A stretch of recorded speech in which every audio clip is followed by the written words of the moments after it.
내 편에 서지 않는 자는 나를 반대하는 자다. 와, 정말 단호한 말씀이죠. 혹시 들어보신 적 있으신가요? 이게 그냥 나온 말이 아니거든요.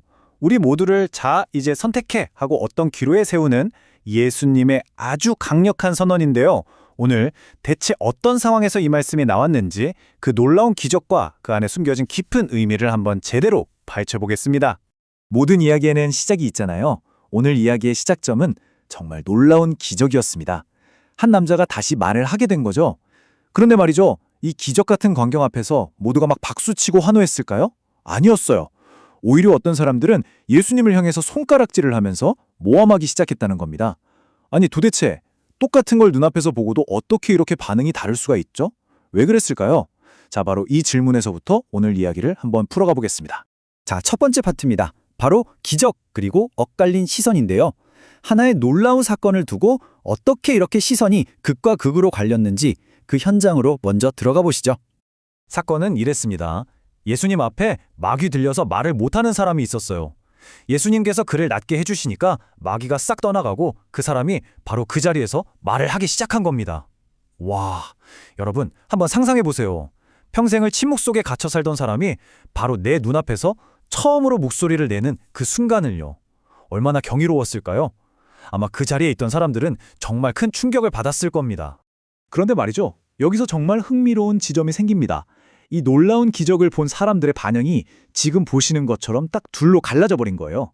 대부분의 사람들은 와, 대단하다 하면서 놀라워했는데 어떤 사람들은 뒤에서 수군거리기 시작한 거죠. 뭐라고 했냐면 저거 마귀들의 우두머리 베엘제불의 힘을 빌려서 저러는 거야 라고요. 아니 이렇게 선한 일을 눈앞에 보고도 어떻게든 이걸 악한 힘으로 깎아나리려고 했던 겁니다. 자, 그럼 두 번째 파트, 스스로 갈라서는 나라로 넘어가 볼까요? 이렇게 터무니없는 비난을 들으신 예수님, 과연 어떻게 반응하셨을까요? 막 화를 내셨을까요? 놀랍게도 감정적으로 대응하신 게 아니라 정말 누구도 반박할 수 없는 아주 명쾌한 논리로 딱 받아치십니다. 예수님의 대답은 정말 간단하고 명쾌했습니다. 루카복음 11장 17절에서 18절에 나오는 말씀인데요. 어느 나라든지 서로 갈라서면 망하고 집들도 무너진다. 사탄도 서로 갈라서면 그의 나라가 어떻게 버텨내겠느냐. 여러분 이거 뭐 복잡한 신학 얘기가 아니잖아요. 그냥 상식이죠. 어떤 조직이든 안에서 자기들끼리 싸우고 갈라서면 당연히 망하는 거 아닙니까?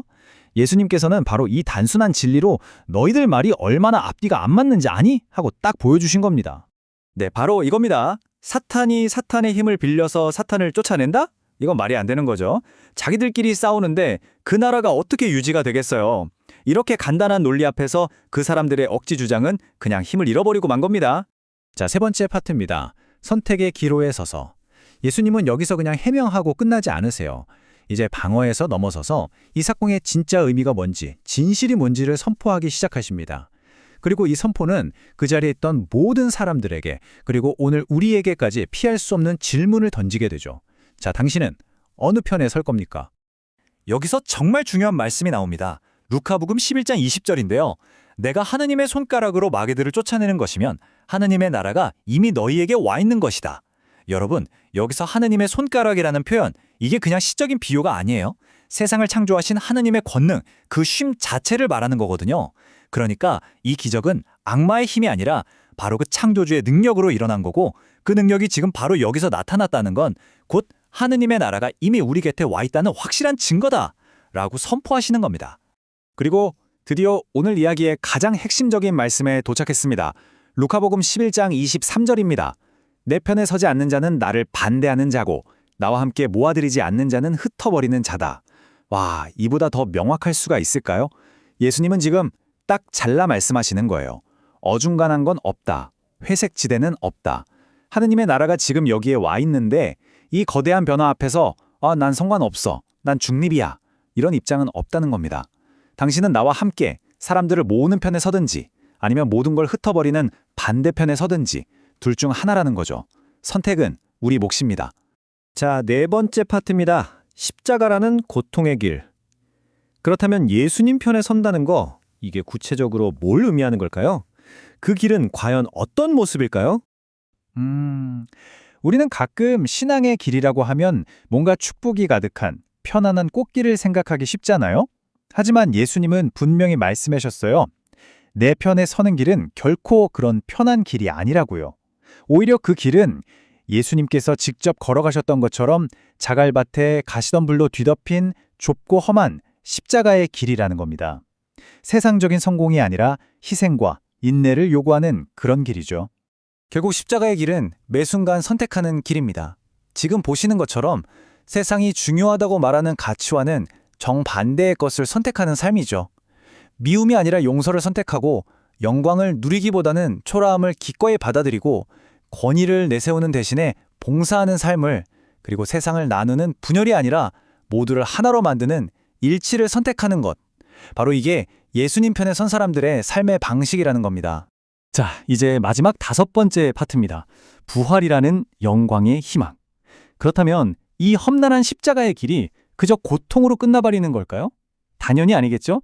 이 길의 끝에는 아주 분명한 약속이 있습니다. 바로 눈부시게 영광스러운 희망이죠. 물론 우리는 완벽하지 않죠. 다들 연약한 인간이잖아요. 그래서 이 십자가의 길을 가다 보면 넘어지고 지치고 다 포기하고 싶다, 이런 생각이 들 때가 왜 없겠어요. 하지만 바로 그 순간 우리가 꼭 기억해야 할 게 있습니다. 바로 죄가 하나도 없으신 예수님조차도 그 무거운 십자가를 지고 가시다가 3번이나 넘어지셨다는 사실이에요. 그러니까 우리가 넘어지는 건 실패나 끝이 아니라 어쩌면 이 길을 가는 여정의 당연한 일부라는 겁니다. 그렇다면 이 넘어짐과 좌절이 우리가 가는 길의 끝일까요? 그냥 그렇게 주저앉아서 포기하는 게 우리의 운명일까요? 결코 아니죠. 정말 중요한 건 넘어졌다는 그 사실 자체가 아닙니다. 중요한 건 넘어지셨지만 결국 다시 일어나셨던 예수님처럼 우리도 다시 일어서는 그 용기입니다. 그리고 저 고통스러운 십자가 너머에서 환하게 빛나고 있는 영광스러운 부활, 그 희망을 바라보면서 한 걸음 또 한 걸음 묵묵히 앞으로 나아가는 것. 이것이야말로 예수님의 편에 선다는 것의 진짜 의미가 아닐까요? 오늘 이 이야기를 들으신 여러분은 이제 어느 편에 서시겠습니까?